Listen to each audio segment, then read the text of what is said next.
Hello, my name is Mike and this is Matrix to Paradise. Thank you again for watching my videos. I was thinking about doing sort of a series of videos showcasing some of the countries that I think would be great to go visit. Not just for me as a slow traveler, but also for anybody who might want to travel and visit a different country. These countries are going to be safe countries. They're going to be interesting countries, and I would never send or advise anybody to go to countries where they didn't like Westerners, or the religious extremes were too crazy for Westerners. That sort of thing. I would stick to countries that are overall, on the whole, welcoming to foreigners, and especially people from the West, obviously.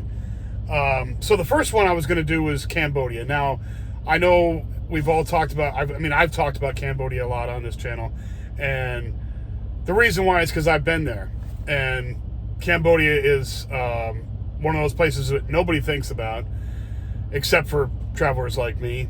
And it's kind of a shame because it's a wonderful country and there's a lot of stuff to see there, and the people are absolutely wonderful people. They are welcoming. They are just beautiful to you. They treat you really good. If you try to learn their language or try to speak in their language, they were really helpful. And it's overall, I never had a bad experience there the whole time I was there. I was there for 4.5 months. So I had a great time there, and I spent it in different places too. Not just in one place in the capital city or whatever. I spent it in a couple different places. So it was a wonderful experience for me, and that's why I wanted to start with Cambodia first. Now, I went and thought about some things that I should talk about with each country, and let me know if you think these are valid points, if I should hit on other ones or talk about different other stuff. Let me know. I'm pretty much going to go on this. I'm going to go on my point of view of the place, and some of the points that I wanted to hit on were the crime rate, the religion, the stability politically, whether they accept foreigners or not, sort of an overall look at their price of living, what stuff costs there, and sights to see while you're there. If you could think of anything else that I should throw in there, let me know, and I will I'll consider putting that in there and doing that. But for now, I think I'll stick with those unless I get major feedback on anything else. Anyway, so starting off with Cambodia, it's a country that's small. I believe it's about the size of Pennsylvania, maybe a little bit bigger. The crime rate there is surprisingly very good. People think that it might be dangerous, but it's not. It's not dangerous at all. And even though it's had a very bloody history, that history was from communists, and they came and destroyed, I don't know, it was like 2 million people. I think that's the running. They don't know exactly how many, but I think it was right around, they're thinking that it's right around 2 million people of the Cambodian population was killed by other Cambodians, communists. So that was a hellacious time that happened in the 1970s, the late 70s. And that time's over, and Cambodia's a totally changed country. It's up and coming now, and the people are really hungry to make their country great. And so I'm really proud of that they're really, doing a good job that way. The crime rate there, the murder rate there is about 2.4 per 100,000 people, which is excellent. You can't get better than that. And honestly, I never saw any crime there. Now, I'm sure that most of the crime is going to be either corruption in the government, or corruption in local government stuff, or just petty crimes, stuff like, theft and stuff like that. nothing much. You don't see too much. You don't see any violence going on there. They're very docile people, on the whole. I mean, I wouldn't want to rile them all up, but I mean, as long as you keep your nose clean and don't cause any problems, they're very quiet people, and so it's pretty chill there. So the crime rate's really good. The political stability, it's kind of an autocracy, so it's kind of a one-party rule there.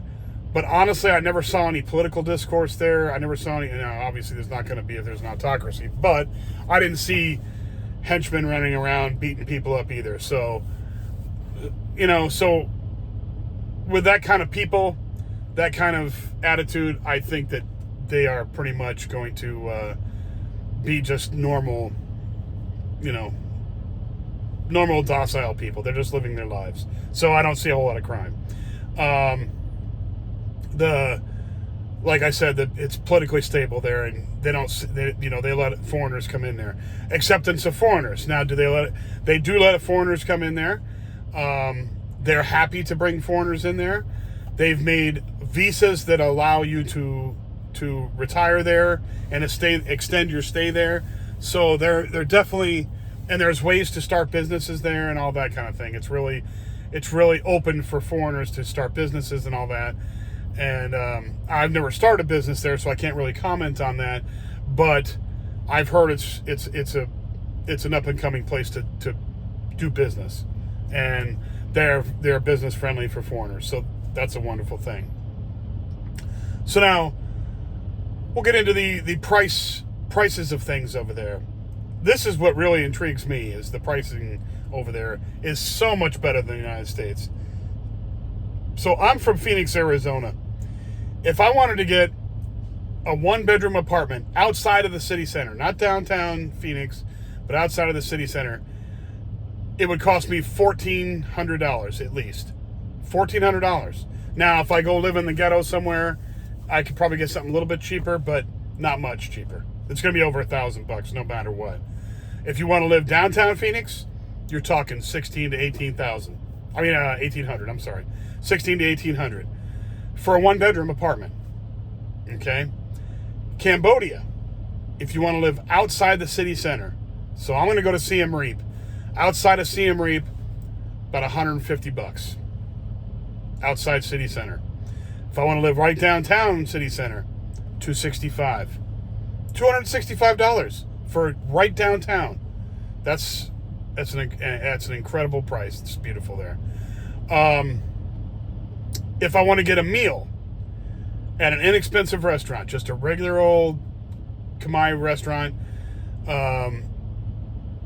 if I was just comparatively to an inexpensive restaurant, nothing 5-star type thing is what they mean. So just a regular old restaurant in Phoenix, a meal for one would cost you $20. And Siem Reap, $2.60. That's the difference. $20 to $2.60. That's not bad. A meal at like a fast food place, like a McDonald's or a Burger King like that, it'll be about 40% less. So like a $12 meal at McDonald's there would cost you, here would cost you $7 there. So it's not much difference, but it is cheaper. So if you wanted to go to a mid-range restaurant, that wasn't a mid-range restaurant that wasn't a 5-star, okay, it would cost you for two. Okay, this is going for two. So if you're taking a girl out or something, or a guy, if you're a girl, it would cost you $80 in Phoenix. $80 for a meal for two, that's about right. If I wanted to go out and eat at a restaurant by myself, it cost me about $40. Siem Reap for two would cost you $25 at a mid-range restaurant. So the prices are considerably cheaper. Beer. We'll just take beer for example. Beer a 16 ounce draft. So just a pint of beer, a domestic beer in Phoenix, Arizona, domestic beer. So it'd be like, a Coors or whatever. in Phoenix would cost you $5, over $5, $5.25 roughly for a pint. In Siem Reap, for a local Cambodian beer, which tastes exactly the same, because I've been there, I've seen it, and I've tasted it, $1 for a draft. And you can get them cheaper than that. I know that because if you go to a Cambodian bar, which is not like bar like, you know, it's not like crazy. It's just a regular old drinking hole. You can get them cheaper than that. You can get them 50 cents a pint. That is wonderful. You just can't beat that kind of stuff. So those prices right there are, I mean, the difference is it's ridiculously cheaper to live in Cambodia. Some of the sights to see in Cambodia will be Angkor Wat, which is their UNESCO World Heritage Site, the one big one. It's an ancient, it was started off as a Hindu temple, because back in the old days it was Hinduism. Well, then it was taken over by Buddhists later on, and now it's a Buddhist temple pretty much. Well, it's not I don't think they really practice Buddhism there. It's just a scenic site, but it's an incredible site. You have to go see it. So that's one site that is right next to, just north of Siem Reap. So Siem Reap is the city that hosts Angkor Wat. And Siem Reap is a wonderful city too. It's a wonderful place. I haven't been to Battambang, which is their third city, the third largest city.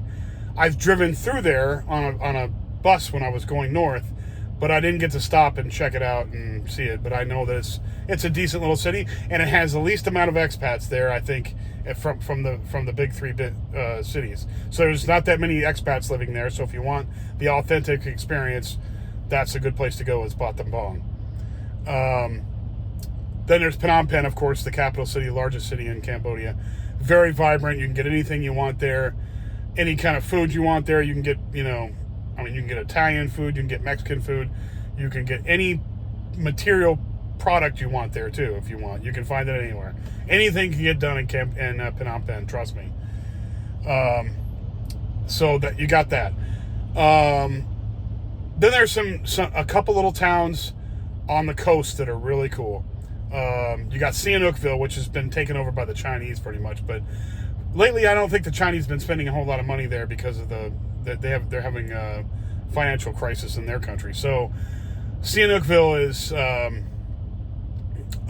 on the Gulf of Thailand, which is part of that whole South China Sea area right there. So the Gulf of Thailand.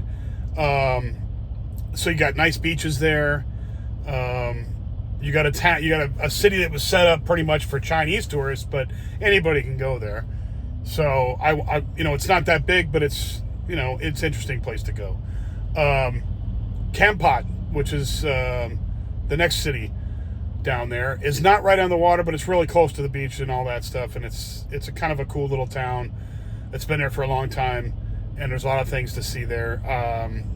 But it's a smaller town. It's not like Siem Reap or Battambang or Phnom Penh. It's a really small town, pretty close to the beach. Then there's Kep, a place called Kep. And Kep is a tiny little beach town that is on some really nice beaches. And it's sort of like your coffee hipster type place, but not overrun by them. So it's pretty cool little place with very, very scenic. And if you ever get a chance to go down there, if you're in Cambodia, you should go check that out because it's really nice. But that's pretty much it about Cambodia. I think it's a wonderful place. And if anybody has any questions, just ask me in the comments section, and I will fill them in. And I think I'll go on and talk about some more countries later on and give you the facts on them too. Anyway, that's all I got for today. And I think the next one's going to be the Philippines. Thank you for watching the videos, and I will talk to you later.